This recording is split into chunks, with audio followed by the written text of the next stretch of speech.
The rain had been falling for 3 hours straight when Marcus Sullivan pulled his 18-wheeler into the parking lot of Rosie's Diner just off Highway 71 in rural Arkansas. It was the kind of rain that turned the world gray, that made the asphalt shine like black glass under the flickering neon lights of the old restaurant. Marcus was tired. He had been driving for 11 hours, hauling a load of furniture from Dallas to Memphis, and his eyes were starting to burn with that familiar heaviness that told him it was time to stop. He killed the engine and sat there for a moment, listening to the rain pound against the roof of his cab. The dashboard clock read 9:47 p.m. Most truckers he knew would have pushed through, chased the extra miles, but Marcus had learned a long time ago that no delivery was worth dying for. He had seen too many accidents over the years, too many good drivers who had pushed themselves past the point of exhaustion and paid the ultimate price. There was a guy he used to know, Bobby Hernandez, who'd fallen asleep at the wheel on I-40 outside Amarillo, left behind a wife and 3 kids. Marcus had been to the funeral, had seen the hollow look in Bobby's wife's eyes, had watched his children try to understand why their father was never coming home.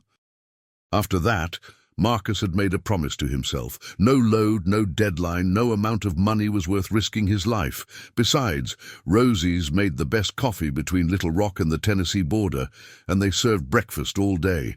A man could do worse than eggs and bacon on a night like this. Marcus had been stopping at this diner for over a decade, ever since he first discovered it on a late-night run back in '98. Back then, Rosie herself had still been working the counter most nights, a fierce woman with silver hair and a smile that could warm you from the inside out. She had taken one look at Marcus, tired, lonely, 1,000 miles from home, and had poured him a cup of coffee without even asking. That night, they had talked for 3 hours straight, about everything and nothing, and Marcus had felt something he rarely felt on the road. Connection. Human connection. The feeling that someone, somewhere, actually gave a damn whether he lived or died. Marcus grabbed his jacket from the passenger seat and pulled it on, then pushed open the driver's side door and stepped down onto the wet pavement. The cold hit him immediately, that sharp October chill that cuts right through you. He tucked his chin down and started walking toward the diner, his boots splashing through puddles. That's when he heard it. At first, he thought it was just the wind, or maybe a cat crying somewhere in the darkness, but as he got closer to the entrance, the sound became clearer. It was crying. Not just any crying, but the kind of deep, shuddering sobs that came from a child who had been crying for a very long time. Marcus stopped walking. His heart, which had been beating its usual steady rhythm, suddenly kicked up a notch. He looked around, squinting through the rain, trying to locate the source of the sound. There, on the sidewalk just to the left of the diner's entrance, was a little girl. She couldn't have been more than 8 or 9 years old. She was sitting on the wet concrete, with her knees pulled up to her chest, her arms wrapped around them like she was trying to hold herself together. Her hair was soaked and plastered to her face, and she was wearing nothing but a thin pink sweater and a pair of jeans that were completely drenched. No jacket, no umbrella, no adult in sight. Marcus felt something twist in his chest. He had seen a lot of things in his 23 years of driving trucks across this country. Accidents that made him sick, towns so poor they broke his heart, loneliness so deep it could swallow a man whole. But there was something about this image, this small figure huddled in the rain, that stopped him cold. He walked over to her slowly, not wanting to scare her. "Hey there," he said, his voice gentle. He crouched down a few feet away from her, putting himself at her level. "You okay, sweetheart?" The girl looked up at him, and Marcus felt his breath catch. Her eyes were red and swollen from crying, and there was a bruise on her left cheek that looked fresh. She couldn't have been out here for more than an hour, but she was shivering so violently that her whole body shook. I'm lost," she whispered, her voice barely audible over the rain. I don't know where my mom is. I've been waiting and waiting, but she hasn't come back. I don't know what to do. I'm so cold and I'm scared, and I just want to go home, but I don't even know where home is anymore." The words tumbled out of her like water from a broken dam, and Marcus felt each one hit him like a physical blow. This wasn't just a lost child. This was a child in crisis. A child who had been through something terrible, a child who was reaching out for help with everything she had. Marcus looked around again, searching for any sign of a parent or guardian. The parking lot was mostly empty. Just his truck, a beat-up pickup truck near the back, and a minivan that looked like it belonged to someone inside the diner. There was no one else in sight, no frantic mother running through the parking lot, no concerned adult scanning the area. Just this little girl, alone in the rain, with nothing but her thin clothes and her desperate hope that someone would help her. "What's your name, honey?" he asked. "Emma," she said. "Emma Johnson." "Hi, Emma, I'm Marcus. Can you tell me what happened? How did you end up out here?" Emma's lower lip trembled and fresh tears spilled down her cheeks. "My mom's boyfriend, he was driving. They were fighting, and he said he was going to teach her a lesson. And then he just stopped the car and told me to get out. He said they'd come back for me, but—" She choked on a sob. "That was a long time ago. I don't think they're coming back." Marcus felt a cold anger settle into his bones. He had met men like that before, men who used children as weapons in their petty battles, who thought nothing of abandoning a little girl on the side of the road in the middle of a rainstorm just to prove some kind of twisted point. It made him sick to his stomach. He thought about his own childhood, about the stability and love that his parents had given him, and he wondered how anyone could treat a child like this, how anyone could look into those innocent eyes and decide that their comfort, their ego, their petty revenge was more important than this child's safety. In all his years on the road, Marcus had seen the best and worst of humanity. He had seen truckers pull over to help stranded motorists in the middle of nowhere, had seen strangers share their last dollar with someone who needed it more. But he had also seen cruelty, the casual, thoughtless kind that seemed to infect certain people like a disease. He had heard stories at truck stops that made his blood run cold, tales of children left behind, of families torn apart, of innocence destroyed by the very people who were supposed to protect it. This was one of those moments that would stay with him forever, he knew. One of those moments that would haunt his dreams and shape his understanding of what people were capable of. But right now, in this moment, he couldn't let himself get lost in anger. This little girl needed help, and he was the only one here to give it. "How long ago was that?" he asked, keeping his voice calm. "I don't know. Maybe 2 hours. The sun went down, and then it started raining, and I tried to find somewhere to go, but I didn't know where I was. And then I saw the lights from this place, so I walked here." She looked up at the neon sign above the diner. "But I was scared to go inside. I don't have any money, and I didn't know if they would be mean to me." Marcus felt his heart break a little more. This child had walked God knows how far in the rain, found this diner, and then sat outside in the cold because she was afraid of being turned away. What kind of world did they live in where a 9-year-old girl had learned to expect cruelty from strangers? "Listen to me, Emma," Marcus said, and something in his voice made her look at him. "You're not going to be out here alone anymore, okay? I'm going to help you. We're going to go inside, get you warmed up, and then we're going to figure out how to get you somewhere safe. Does that sound okay?" Emma studied his face for a long moment, and Marcus could see her trying to decide whether or not to trust him. He understood that. A child who had been abandoned by the adults in her life had every reason to be suspicious of another adult offering help. But finally, she nodded. "Okay," she whispered. Marcus stood up and took off his jacket. It was way too big for her, but he wrapped it around her shoulders anyway, tucking it in around her small frame. "Come on," he said. "Let's get you out of this rain." He held the door open for her, and together they walked into Rosie's diner.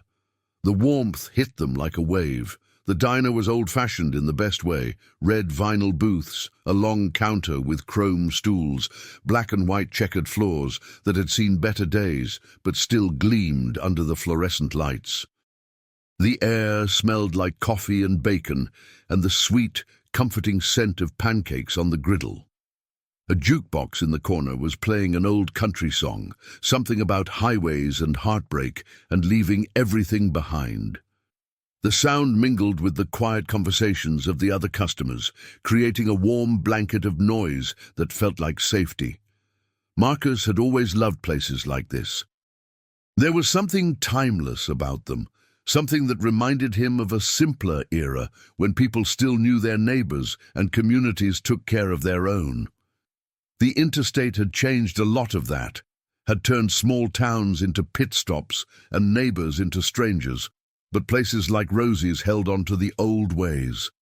They were sanctuaries, in a sense, islands of humanity in an increasingly disconnected world. There were only a handful of customers inside. An older couple sat in a booth near the window, sharing a piece of pie and holding hands across the table like newlyweds, even though they looked like they had been married for 50 years. A young man in a trucker cap was hunched over a cup of coffee at the counter, staring at his phone with the glazed expression of someone who had been driving too long. And behind the counter, wiping down the surface with a worn rag, was a woman in her 60s with silver hair pulled back in a bun and kind eyes that crinkled at the corners when she smiled. That was Rosie. Marcus had been coming to this diner for 15 years, and in all that time Rosie had never aged a day.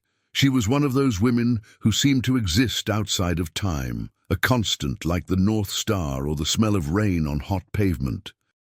Rosie looked up when the door opened, and her smile faltered when she saw Marcus with the shivering little girl at his side. "Marcus? What in the world?" "Found her outside," Marcus said, guiding Emma toward the counter. "She's been abandoned. Her mother's boyfriend left her on the side of the road a couple hours ago." Rosie's expression shifted from confusion to fury in the span of a heartbeat. "Left her? In this weather?" She came around the counter and crouched down in front of Emma, her voice softening. "Oh, honey, you must be freezing. Come on, let's get you warmed up. Marcus, grab that booth in the corner. It's closest to the heater." For the next hour, Rosie and Marcus worked together to take care of Emma. Rosie brought her a bowl of hot soup and a grilled cheese sandwich, followed by a cup of hot chocolate with extra marshmallows. She found a dry hoodie in the back, one that belonged to her grandson and had been left behind months ago, and helped Emma change out of her wet clothes in the bathroom. Marcus called the local sheriff's department and explained the situation, giving them as many details as he could remember. He stayed on the line while they dispatched a deputy, answering questions about when and where he had found Emma, what she had told him, and what condition she was in. While he was on the phone, Rosie sat with Emma in the booth, talking to her in a soft, reassuring voice. She told her stories about her own grandchildren, about the silly things they did and the trouble they got into. She showed Emma pictures on her phone, pointing out each child by name and sharing some small detail that made them unique. It was exactly the right approach, distracting Emma from her fear and pain, reminding her that the world was full of normal, happy families, giving her something to focus on besides the terrible thing that had happened to her. Marcus watched them from across the diner, his heart heavy with emotion. There was something beautiful about watching these two strangers, a scared little girl and a grandmother she had never met, connecting over something as simple as pictures and stories. It was a reminder that human kindness existed, that not everyone in the world was cruel, that sometimes the universe put exactly the right people in exactly the right place at exactly the right time. Deputy Sarah Chen arrived about 45 minutes later, her patrol car pulling into the parking lot with its lights off. She was a young woman, probably in her early 30s, with sharp eyes and a no-nonsense demeanor that told Marcus she had seen her share of difficult situations. But there was also a gentleness to her, a warmth that came through in the way she carried herself and the way she spoke. Marcus could tell immediately that she was good at her job, not just the enforcement part, but the human part. The part that required compassion and patience and the ability to connect with people who were scared and hurting. "I'm Deputy Chen," she said, shaking Marcus's hand firmly. "You're the one who found her?" "Yes, ma'am." "She was sitting on the sidewalk outside when I pulled in, soaking wet, no jacket, scared out of her mind." He glanced over at Emma, who was sitting in the booth with Rosie, sipping her hot chocolate. Her color had improved since she had gotten warm and dry, but there was still a fragile quality to her, a vulnerability that made Marcus want to stand between her and the world. She said her mother's boyfriend abandoned her. Said they were fighting, and he dumped her on the side of the road to teach her mother a lesson. Deputy Chen's jaw tightened. Did she say where this happened?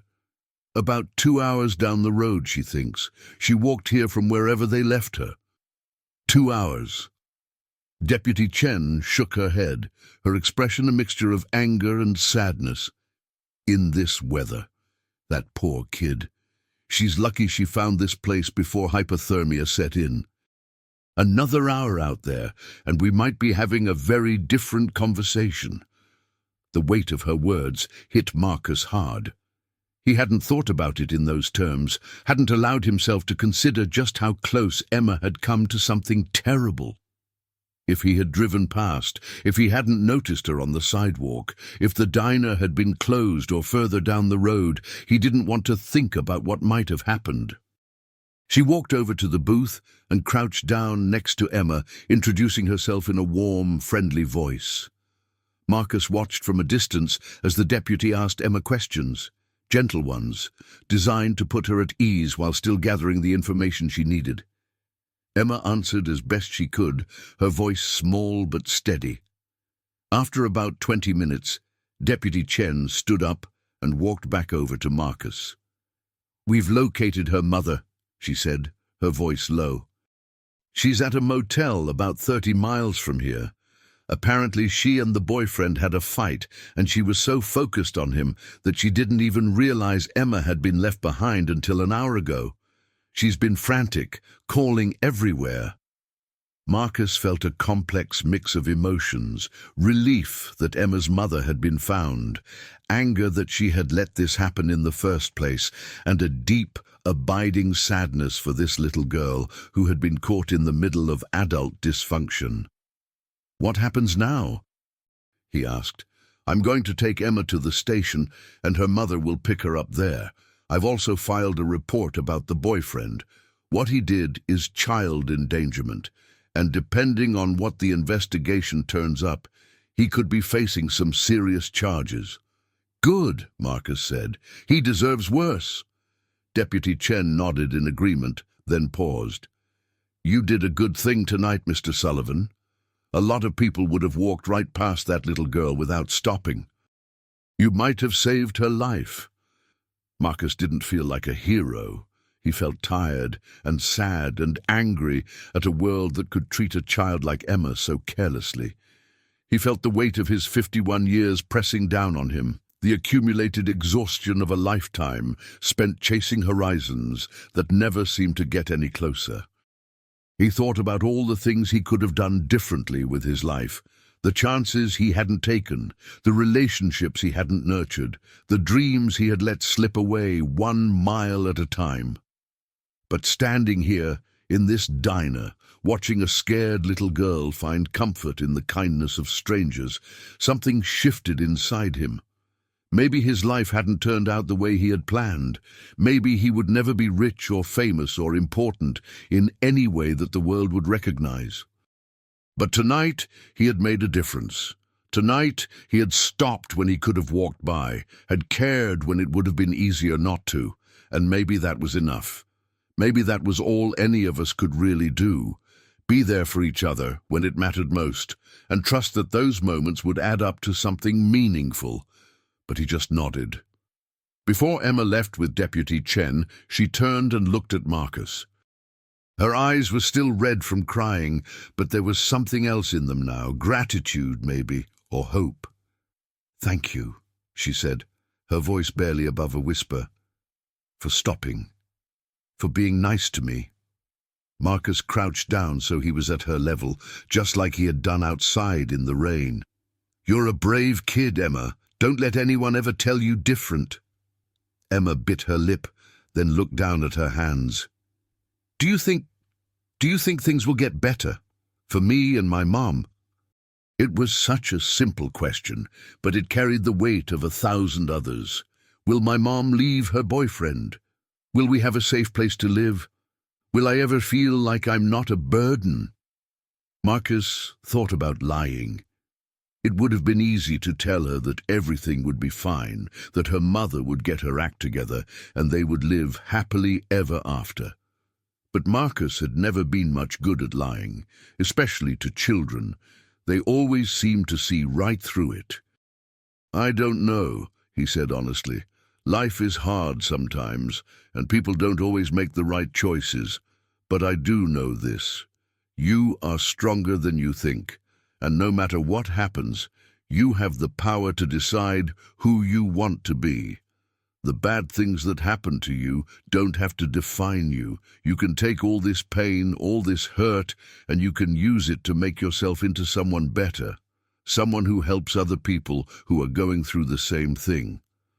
Someone who makes the world a little bit kinder than it was before." Emma listened to his words carefully, like she was committing them to memory. Her eyes, still red from crying, had taken on a different quality, a kind of fierce determination that hadn't been there before. It was as if his words had planted a seed in her heart, a tiny spark of hope that might one day grow into something magnificent. "I want to go to college someday," she said suddenly. "My teacher says I'm smart. She says I could be anything I want to be if I work hard enough. She says I have a gift for writing and that I should never let anyone make me feel like I'm not good enough." Marcus smiled, genuinely this time. "Your teacher sounds like a wise woman. You hold on to that dream, okay? And whenever things get hard, you remember that there's a future waiting for you where everything is different, where you're in control, where you get to decide what your life looks like." Emma nodded slowly, taking in his words. "My teacher also says that the most important thing in life is to be kind. She says that kindness is like a boomerang. If you throw it out into the world, it always comes back to you." "Your teacher sounds like someone I'd like to meet," Marcus said. "She's absolutely right. Kindness has a way of multiplying. You do something good for one person, and they do something good for someone else, and before you know it, you've started a chain reaction that touches lives you'll never even know about." Emma nodded, and then, to Marcus's surprise, she threw her arms around his neck and hugged him. It was a fierce hug, the kind that said more than words ever could. "I'll remember," she whispered. "I promise." And then Deputy Chen was gently guiding her toward the door, and Emma was looking back over her shoulder one last time. And then she was gone. Marcus stood there in the diner for a long moment, staring at the door. The rain was still coming down outside, though lighter now, and the neon sign cast red and blue reflections on the wet pavement. He thought about all the children like Emma who were out there somewhere, lost and scared, and waiting for someone to help them. He thought about how easily he could have missed her, how close he had come to just walking past.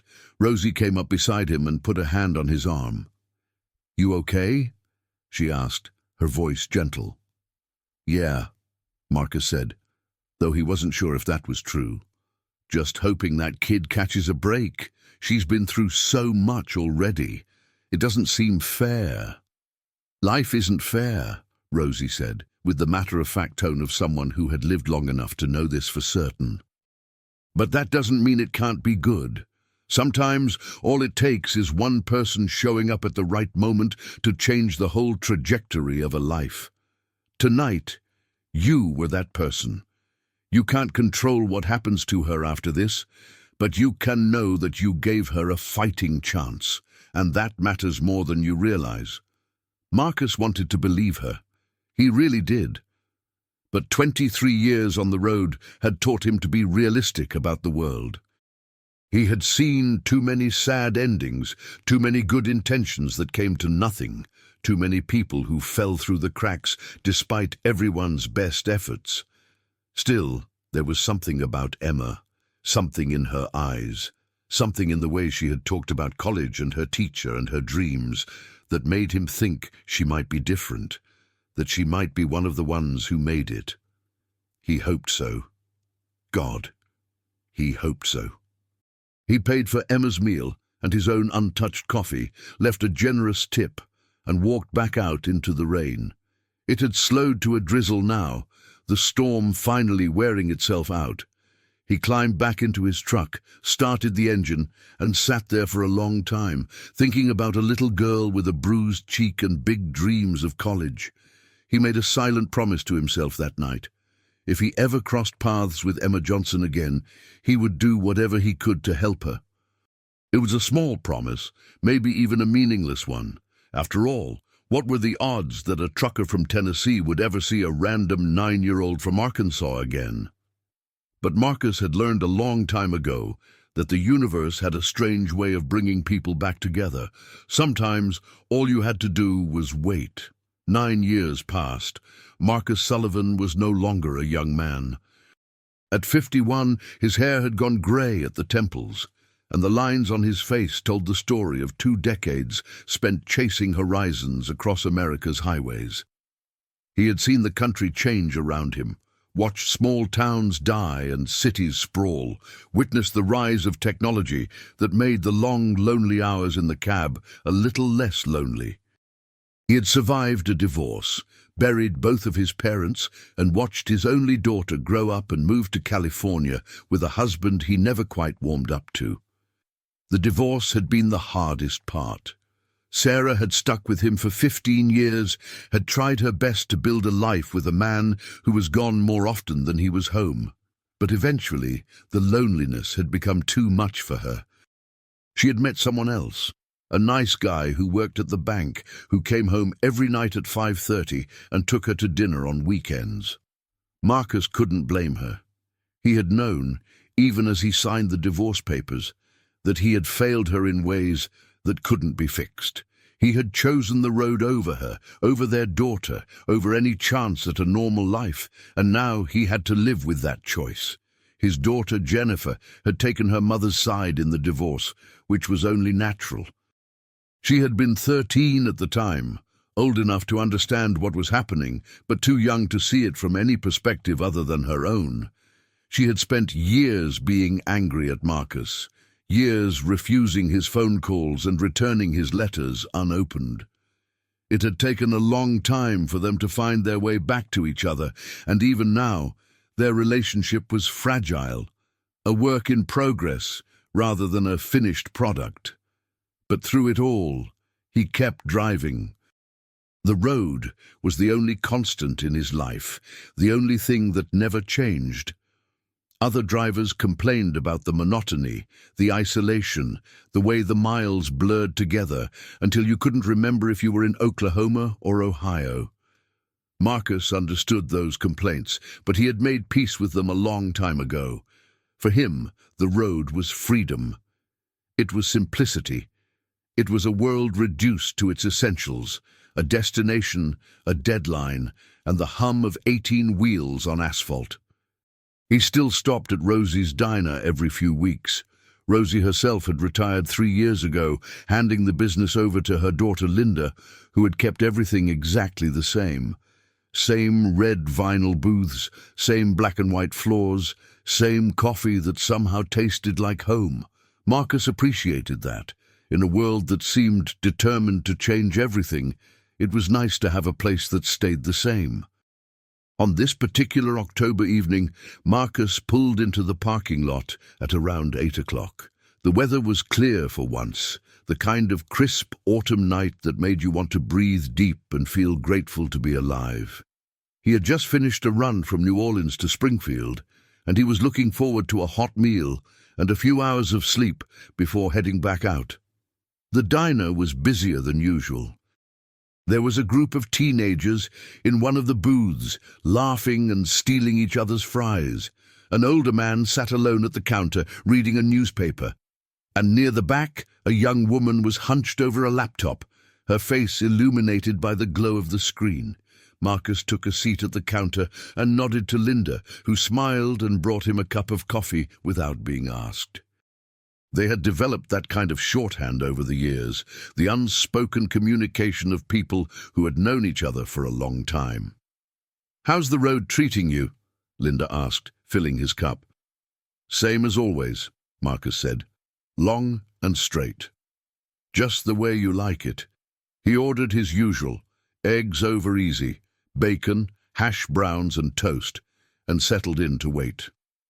The diner hummed with the quiet sounds of conversation and the occasional clatter of dishes from the kitchen. Marcus let himself relax, feeling the tension of the long drive slowly drain from his shoulders.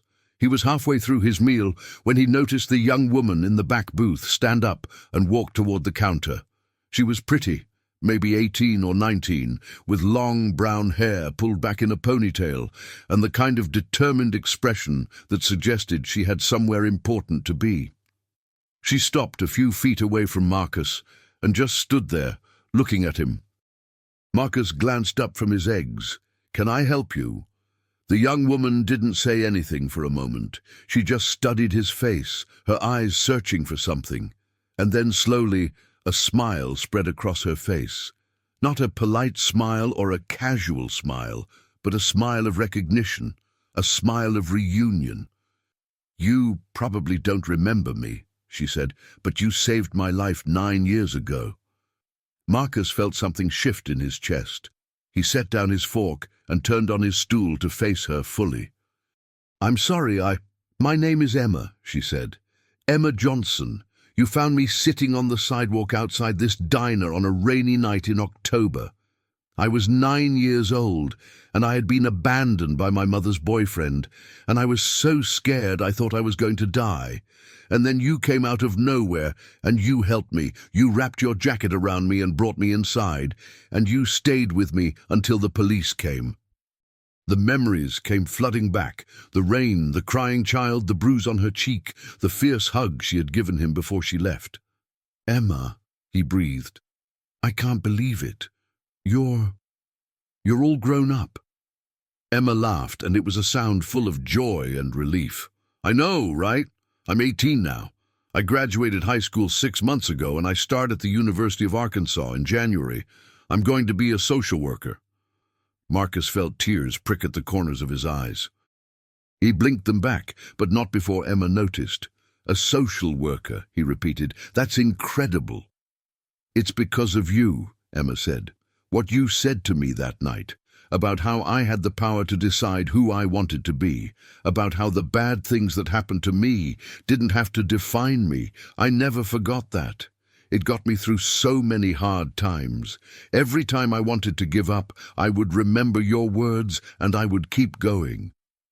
Marcus didn't know what to say. He had spent 9 years thinking about that little girl, wondering what had become of her, hoping against hope that she had somehow found her way to a better life. And now, here she was, standing in front of him, telling him that she was going to college, that she had made it. "I've been looking for you for 3 years, Emma continued. "I didn't know your last name, and I couldn't remember exactly what you looked like.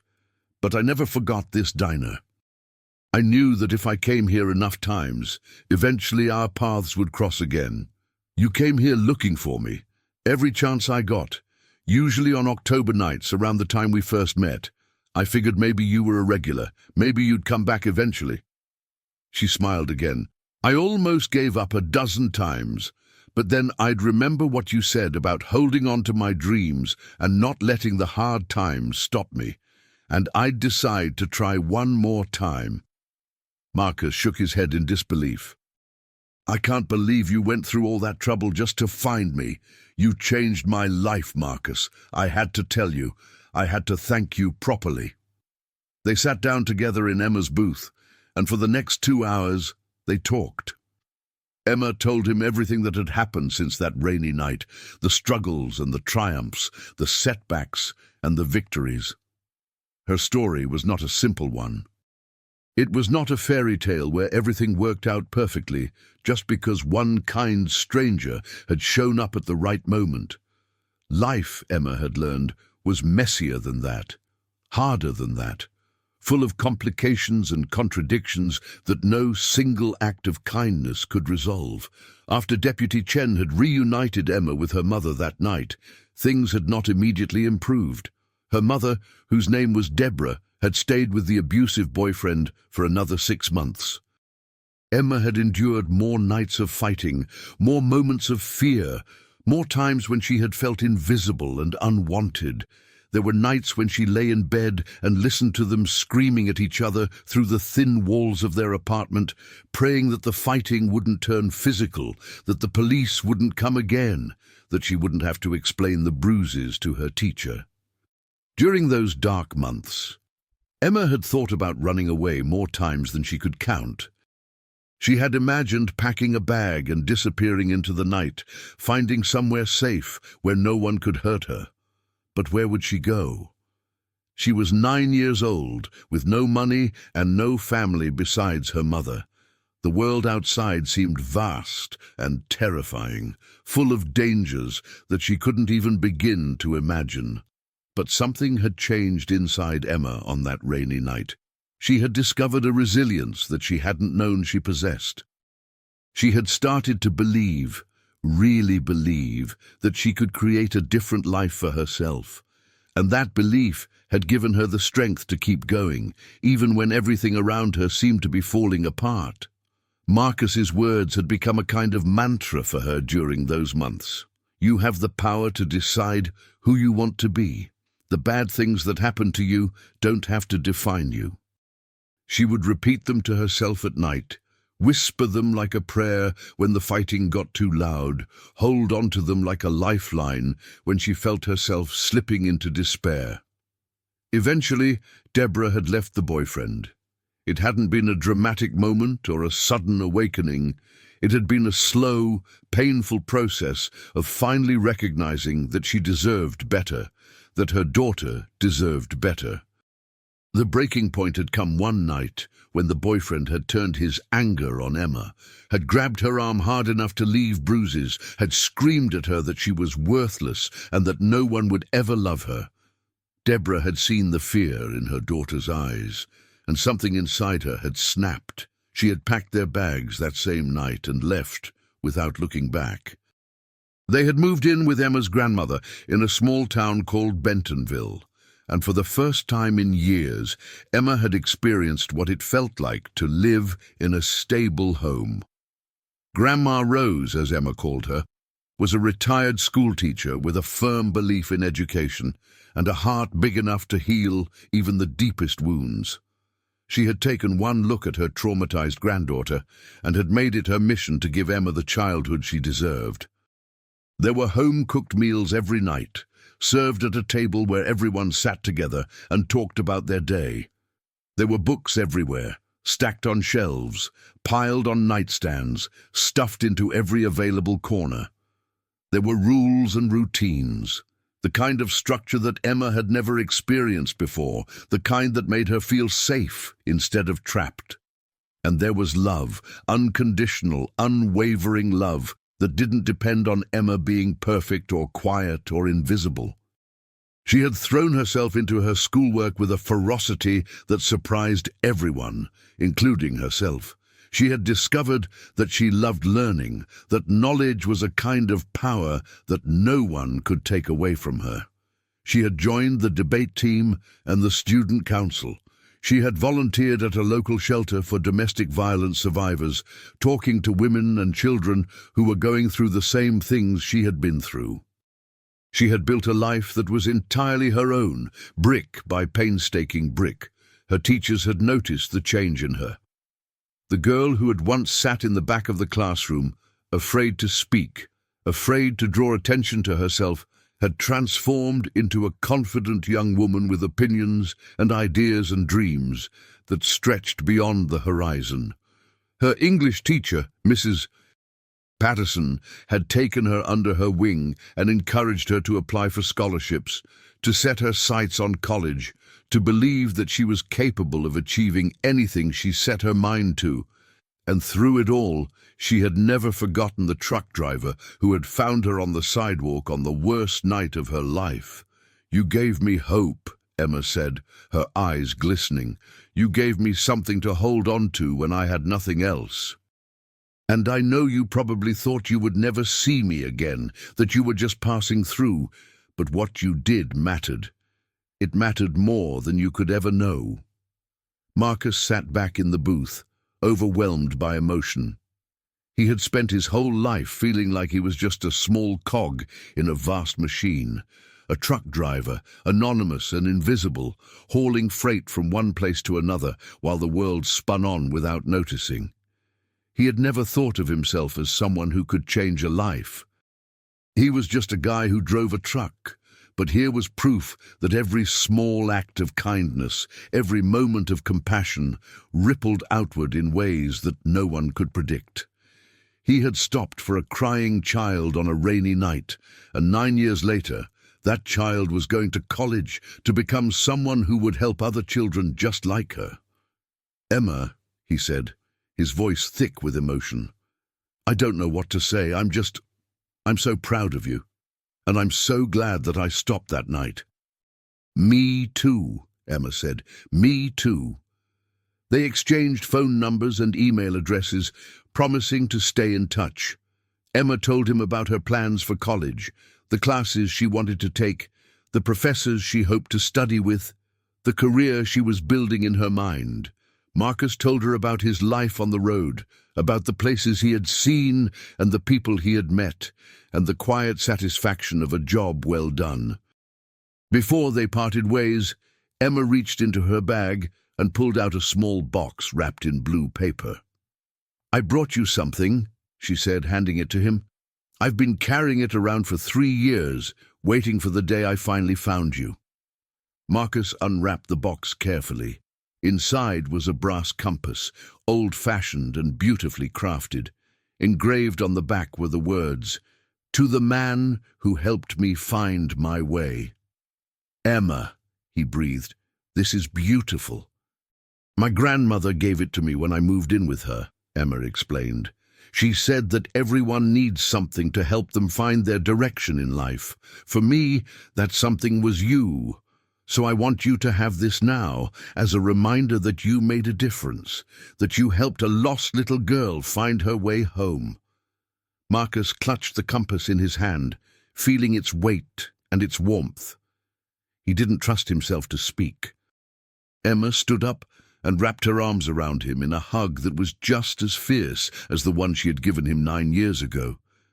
"Thank you," she whispered, "for everything." And then she was gone, walking out of the diner and into the cool October night, a young woman with a bright future ahead of her. Marcus sat in that booth for a long time after she left, staring at the compass in his hand. He thought about all the miles he had driven, all the nights he had spent alone in his cab, all the times he had wondered if his life amounted to anything, and he realized, finally, that it did. 3 months later, Marcus received an email from Emma. She had started her classes at the University of Arkansas, and she was thriving. She had joined a volunteer organization that worked with at-risk youth, and she was already making a difference in the lives of children who reminded her of the girl she used to be. "I think about you all the time," she wrote.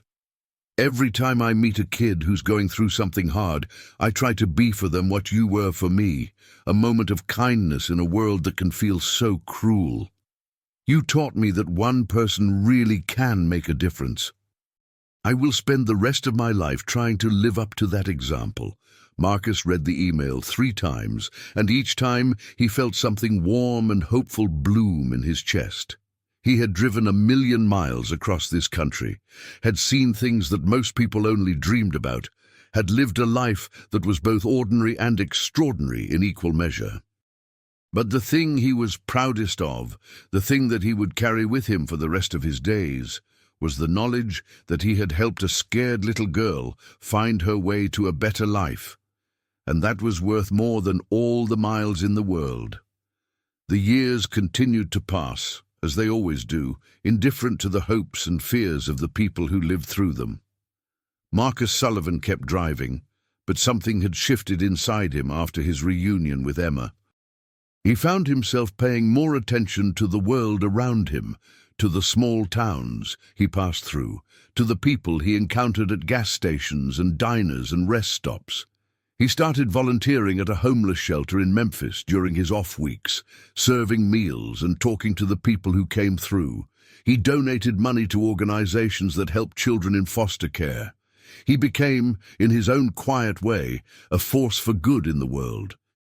He and Emma stayed in touch, exchanging emails and occasional phone calls. She kept him updated on her progress through college, her classes, her internships, the friends she was making. She told him about the boy she started dating in her junior year, a serious young man named David who was studying to become a teacher. She shared her fears and her hopes, her setbacks and her triumphs, and Marcus listened to it all with the attention of a father watching his child grow. Because that's what she had become to him in a way. Not his daughter by blood, but something close, a life he had touched, a story he was part of. Emma was proof that the universe sometimes gave you exactly what you needed, even if you didn't know you were looking for it. In her senior year of college, Emma called Marcus with news that made his heart swell with pride. "I got the internship," she said, her voice trembling with excitement. "The one at the Department of Children and Family Services. I'll be working directly with kids in the foster care system, helping to find them safe placements and advocating for their needs. It's exactly what I've been working toward."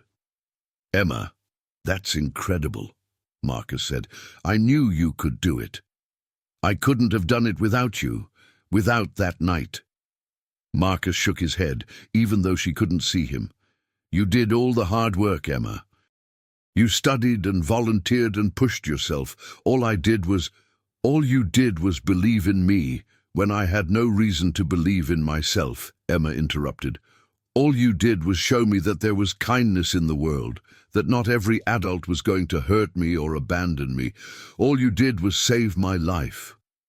There was nothing Marcus could say to that, so he just said what he was feeling. "I'm proud of you, Emma. More proud than I can ever express." After she graduated, Emma moved to Little Rock and took a full-time position with the state's Child Welfare Agency. The work was hard, emotionally draining, often heartbreaking, filled with stories that made her cry in her car on the way home. But it was also rewarding in ways that nothing else had ever been. Every child she helped, every family she reunited, every life she touched, it all mattered. It all meant something.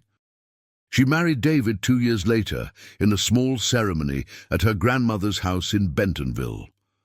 Marcus drove all the way from Tennessee to attend, wearing a suit that he had bought specially for the occasion. When Emma saw him standing there in the backyard, among her family and friends, she burst into tears. "You came," she said, throwing her arms around him. "Of course I came. Did you really think I would miss this?" "I'm so glad you're here. I want you to walk me down the aisle." Marcus froze. "What, Emma? I mean, your family." "You are my family," Emma said firmly. "You're the closest thing I have to a father. My mother's passed on, and I never knew my biological dad. But you've been there for me in a way that no one else has. You believed in me. You helped me become who I am. Please, Marcus, it would mean the world to me." So, Marcus Sullivan, a 59-year-old truck driver from Tennessee, walked Emma Johnson down the aisle on her wedding day. He held her arm as they walked across the green grass of her grandmother's backyard, past the rows of white chairs filled with smiling faces, toward the altar where David waited with tears in his eyes. And when Emma hugged him at the end of the aisle, when she whispered "thank you" in his ear, Marcus felt something he had never felt before, a sense of completeness, of purpose, of a life well lived. 3 years after the wedding, Emma gave birth to her first child. A boy, with his mother's brown eyes and his father's easy smile. She named him Marcus. "I hope you don't mind," she said when she called to tell him. "I know it might seem presumptuous, but I couldn't think of a better name. I want my son to grow up knowing about the man who changed his mother's life. I want him to understand that kindness matters, that one moment of compassion can ripple out across the years and touch lives you never even imagined." Marcus was crying by the end of the call. He wasn't ashamed of it. "I'm honored, Emma," he managed to say, "more honored than you could possibly know." 2 months later, he made the drive to Little Rock to meet his namesake for the first time. He held the baby in his arms, feeling the tiny warmth of new life, and something inside him shifted again. He thought about all the children he had never had, the family he had lost to divorce and distance and the passage of time. He thought about the lonely years on the road, the nights spent in truck stop parking lots, the creeping sense that his life was passing him by without meaning. And then he looked at Emma, this strong, beautiful woman who had overcome so much, who had built a life filled with love and purpose, and he realized that he had been wrong. His life was full of meaning. It always had been. "You know what I've been thinking about lately," Emma said, as they sat together on her couch while baby Marcus slept in his crib. "What's that?" "That rainy night at Rosie's diner. I've been thinking about what would have happened if you hadn't stopped, if you had just walked past me and gone inside." Marcus was quiet for a moment. "I've thought about that too over the years. What might have happened to you?" "Nothing good," Emma said softly. "That's what I always come back to. If you hadn't found me, if the deputy hadn't come, if things had gone differently, I might not be here right now. I might not have gone to college, or met David, or had Marcus. Everything that makes my life good traces back to that one moment, that one choice. I was just doing what anyone would have done." Emma shook her head. "No, you weren't. That's the thing, Marcus. Most people wouldn't have done what you did. Most people would have kept walking, would have told themselves that someone else would deal with it, that it wasn't their problem. But you stopped. You saw a scared little girl, and you didn't just feel sorry for her, you actually did something. That's not nothing, that's everything." Marcus didn't know how to respond. He had spent his whole life thinking of himself as ordinary, as unremarkable, as just another face in the crowd. But Emma was looking at him like he was a hero, and for the first time he was starting to believe that maybe she was right. "I want to do something," Emma said. "Something to honor what you did for me, and to help other kids who are going through what I went through. I've been thinking about it for a long time, and I finally have an idea." "What kind of idea?" "A foundation, a non-profit organization dedicated to helping children who have been abandoned or neglected.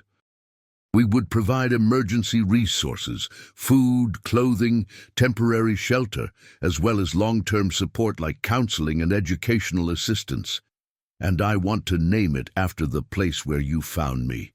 I want to call it the Rosie's Promise Foundation." Marcus felt a lump form in his throat. "Emma, that's beautiful. I want you to be on the board of directors. I know you're still driving, and I know you don't have a lot of time, but I need your voice in this." I need someone who understands what it means to see a child in pain and choose to help. I don't know anything about running a foundation." "Neither do I," Emma laughed. "But we'll figure it out together. That's what we've been doing all along, isn't it? Figuring it out, one step at a time." Marcus looked at this woman, this former scared little girl who had become something magnificent, and felt a surge of love and pride that nearly overwhelmed him. "Okay," he said. "I'm in." The Rosie's Promise Foundation launched the following year, with Emma as executive director and Marcus as a founding board member. They started small, partnering with local shelters and child welfare agencies to identify children who needed help. They raised money through grassroots campaigns and small donations, slowly building a network of support that reached across the state of Arkansas. The work was hard, but it was also deeply fulfilling. Marcus found himself spending more and more of his off time working for the foundation, reviewing applications, meeting with donors, even occasionally going out into the field to deliver supplies to families in need. He had spent his whole life driving past problems, focused on the road ahead. Now, for the first time, he was stopping to help. By the end of their second year, the Rosie's Promise Foundation had helped over 300 children. They had provided emergency assistance to families in crisis, helped kids get into stable foster placements, and funded educational opportunities for young people who otherwise would have had none. The impact was real and measurable, and it was growing every day. Emma gave an interview to a local news station, and the story went viral. People all over the country heard about the truck driver who had found a crying girl on a rainy night, and the woman she had become, and the foundation they had built together. Donations poured in from all 50 states. Volunteers signed up by the hundreds. What had started as a small local organization suddenly had the resources to expand its mission nationwide. And through it all, Marcus Sullivan, the ordinary truck driver who had never thought of himself as anything special, found himself at the center of something extraordinary. At 67 years old, Marcus finally retired from trucking. His knees ached too much to climb in and out of the cab, and his eyesight wasn't what it used to be. He moved to Little Rock to be closer to Emma and her family, renting a small apartment not far from their house. He spent his days helping out at the foundation, playing with little Marcus and his baby sister Sophie, and taking long walks through the city. He read books about child psychology and trauma recovery, trying to better understand the kids they were helping. He learned to cook after decades of eating at diners and truck stops. He built a life that was quiet and small and utterly satisfying. One October evening, almost exactly 20 years after that fateful night at Rosie's Diner, Emma called and asked him to come over for dinner. When he arrived, he found the house filled with people. Emma's family, board members from the foundation, volunteers, and a few of the children they had helped over the years. "What's all this?" Marcus asked, looking around in confusion. Emma stepped forward, her eyes bright with unshed tears. "We wanted to surprise you," she said. 20 years ago tonight, you found me on a sidewalk in the rain. You changed my life, and because you changed my life, we've been able to change the lives of thousands of other children. So we wanted to gather everyone together to say thank you." One by one, people stepped forward to share their stories. A teenager named Michael, who had been living in his car when the foundation found him and helped him get into stable housing. A young woman named Jessica, who had been placed in foster care after the foundation advocated for her removal from an abusive home. A social worker named Patricia, who said that the foundation's resources had made her job possible. And then David, Emma's husband, stepped forward with a large wrapped package. "We all chipped in for this," he said, handing it to Marcus. "I hope you like it." Marcus unwrapped the package slowly, his hands trembling. Inside was a framed piece of art, a painting of Rosie's diner on a rainy October night. The neon lights glowed red and blue in the darkness, and there, on the sidewalk in front of the entrance, was a small figure huddled against the rain. And walking toward her, one hand extended, was a man in a trucker's cap. Below the painting, engraved on a brass plate, were the words, "To Marcus Sullivan, who saw a child in need and chose to help. Your kindness started a revolution." Marcus stared at the painting for a long time, tears streaming down his face. He thought about all the miles he had driven, all the storms he had weathered, all the nights he had spent wondering if his life meant anything at all, and he realized finally and completely that it did. "Thank you," he managed to say, his voice cracking. "Thank you all."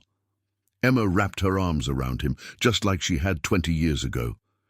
And for a moment they were back in that diner, a scared little girl and a kind stranger, two lives intersecting in a way that neither of them could have predicted. "No," Emma whispered. "Thank you." Marcus Sullivan passed away peacefully in his sleep 5 years later, at the age of 72. He died surrounded by the people who loved him. Emma and David, Marcus Jr. and Sophie, and dozens of others whose lives he had touched over the years. At his funeral, Emma delivered a eulogy that made everyone in the room cry. "Marcus once told me that he was just an ordinary truck driver," she said, "that he wasn't anything special, wasn't anyone important, but he was wrong. Marcus Sullivan was the most important person in my life. He was the person who saw me when I was invisible. He was the person who helped me when I was helpless. He was the person who believed in me when I had stopped believing in myself." She paused, looking out at the crowd. The world would be a better place if there were more people like Marcus, people who stop when they see someone in need, people who offer kindness without expecting anything in return, people who understand that every small act of compassion has the power to change a life. She took a deep breath. Marcus used to carry a brass compass that I gave him. It was engraved with the words, "To the man who helped me find my way." I have that compass now, and I will treasure it for the rest of my life. But I don't need it to find my direction anymore, because Marcus showed me the way a long time ago on a rainy night in October. He showed me that kindness is the only compass that matters. After the funeral, Emma sat alone in the church, holding the compass in her hands. She thought about everything Marcus had taught her, about resilience, about hope, about the power of one moment to change everything. And she made a promise to herself. She would spend the rest of her life honoring his legacy. She would help every child she could, just as he had helped her. She would be the person who stopped, the person who cared, the person who saw the invisible and lifted up the helpless. Because that's what Marcus would have wanted, and that's what love looks like in action. The Rosie's Promise Foundation continued to grow in the years after Marcus's death. Under Emma's leadership, it expanded to all 50 states, eventually helping over 100,000 children. Its programs were studied and replicated around the world. Its impact was measured not just in numbers, but in the countless stories of young people who had been given a second chance at life, and at the center of it all, guiding everything they did, was the memory of a truck driver who had stopped on a rainy night to help a crying child. His story was told and retold, becoming almost legendary, the tale of the man who had no idea he was a hero, who had simply done what he thought was right and ended up changing the world. Every October, on the anniversary of that first meeting, the foundation held a special event. People gathered at diners and restaurants across the country, sharing stories of kindness and compassion, committing to be the person who stops when they see someone in need. And every year, Emma stood before the crowd and told the story of the night she was found. She described the rain and the cold, the fear and the despair, and then the miraculous appearance of a stranger who had decided that her life mattered. "Kindness is never wasted," she always concluded. "You never know whose life you might change. You never know what ripples your actions will send out into the world. All you can do is stop when you see someone in need, offer whatever help you can, and trust that it matters." She would hold up the brass compass, its surface worn smooth from years of handling. "My friend Marcus believed that," she would say. "And because he believed it, I'm standing here today. Because he believed it, thousands of children have been saved. Because he believed it, the world is a little bit better than it was." She would look out at the crowd, at the faces of people who had come together to honor a simple truck driver who had done something extraordinary. So, the question I want to leave you with is this: what are you going to believe? And what are you going to do about it? And every year, when the event was over and the crowds had gone home, Emma would sit alone for a few minutes, holding the compass, thinking about the man who had given her everything. "Thank you, Marcus," she would whisper. "Thank you for stopping." And somewhere she knew he was listening. The rain had been falling for 3 hours straight when 18-year-old Marcus Johnson Jr. pulled his car into the parking lot of a small diner just off Highway 71 in rural Arkansas. He was tired. He had been driving for 6 hours, making his way back to college after visiting his grandmother in Bentonville, and the neon lights of the restaurant beckoned him like a beacon in the storm. He killed the engine and sat there for a moment, listening to the rain pound against the roof. The dashboard clock read 9:47 p.m. That's when he heard it. At first, he thought it was just the wind, but as he got closer to the entrance, the sound became clearer. It was crying, the deep, shuddering sobs of a child. Marcus stopped walking. His heart kicked up a notch. There, on the sidewalk just to the left of the diner's entrance, was a little girl. She couldn't have been more than 8 or 9 years old, huddled against the rain in a thin jacket, completely alone. Marcus felt something stir in his chest. A memory, maybe, or an instinct. His mother had told him this story 1,000 times. He knew what he was supposed to do.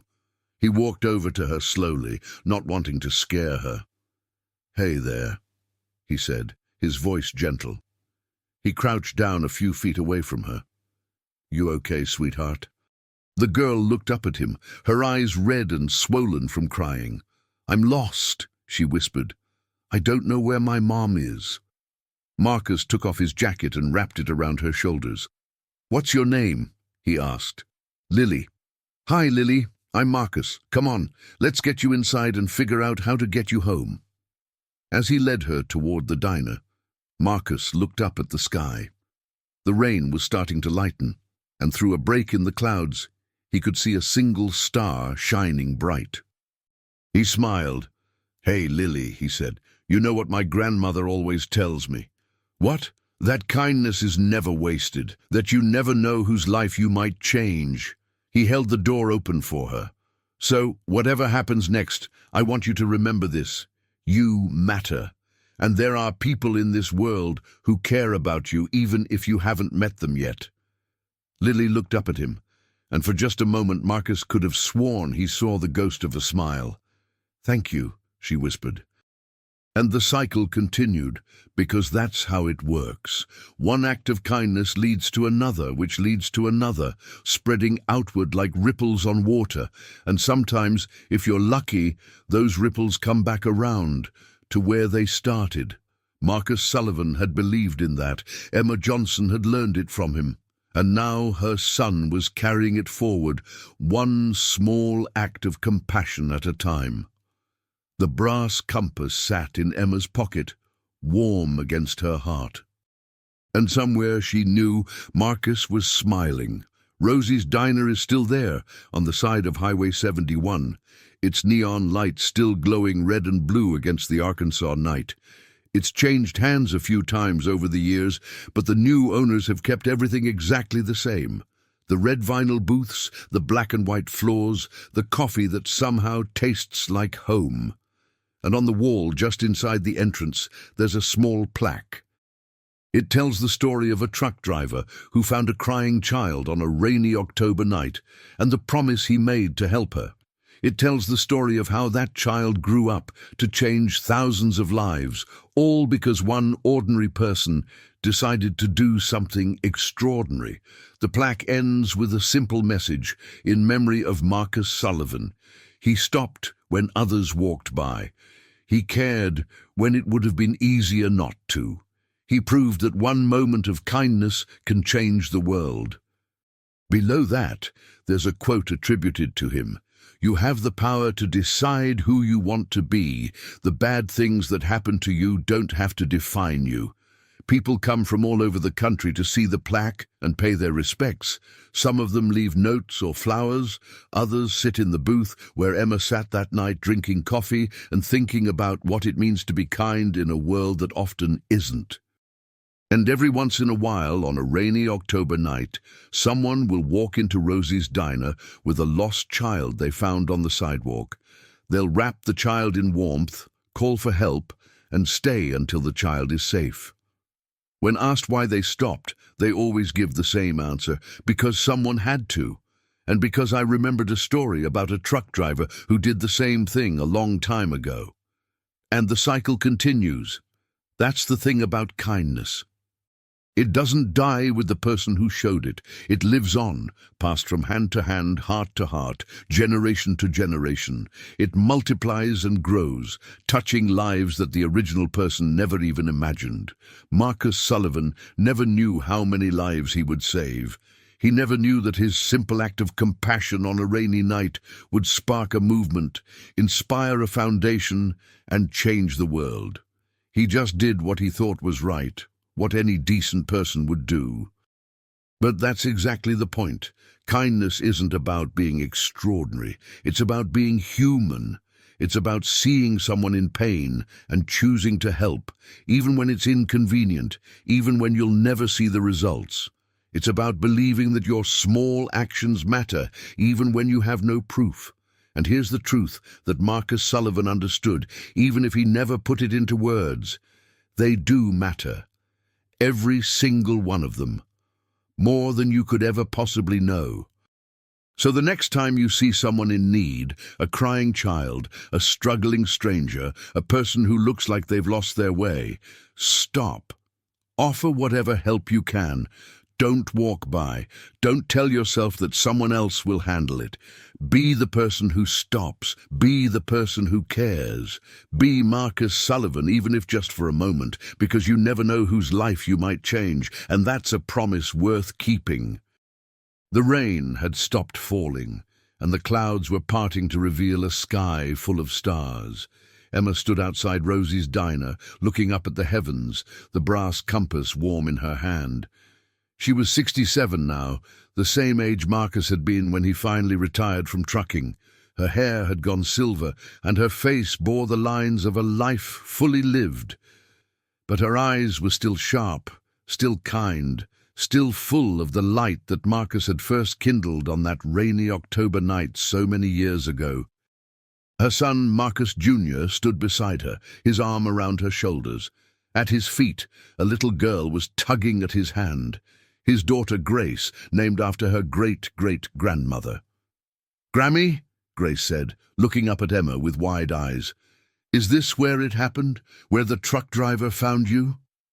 Emma smiled and crouched down to Grace's level, the same way Marcus had crouched down to her level all those years ago. "Yes, sweetheart. Right here, on this very sidewalk." "Were you scared?" "Very scared. But then a kind man came and helped me, and he taught me something that I've never forgotten." "What did he teach you?" Emma took Grace's small hand in her own, feeling the warmth of it, the promise of all the years ahead. "He taught me that kindness is the most powerful force in the world, that one moment of compassion can change a life forever, and that we all have the choice, every single day, to be the person who stops and helps, or the person who walks on by." Grace was quiet for a moment, thinking about this. "I want to be the person who stops," she said finally. Emma felt tears prick at the corners of her eyes. She pulled Grace into a hug, holding her tight. "Then you will be," she whispered, "and Marcus would be so proud of you." Above them, the stars continued to shine, indifferent and eternal. But in that small corner of the world, on a quiet October evening, something precious was being passed from one generation to the next. A legacy of kindness, a promise kept, and the belief, unshakable and true, that every single act of love matters. That's the story of Marcus Sullivan and Emma Johnson. It's a story about a crying girl on a sidewalk and a truck driver who stopped. It's a story about promises made and promises kept, about lives changed and futures rewritten. But mostly, it's a story about kindness and how it can change the world, one moment at a time, one person at a time, starting with you. So go ahead. Be the person who stops. You never know whose life you might save, and that's a promise.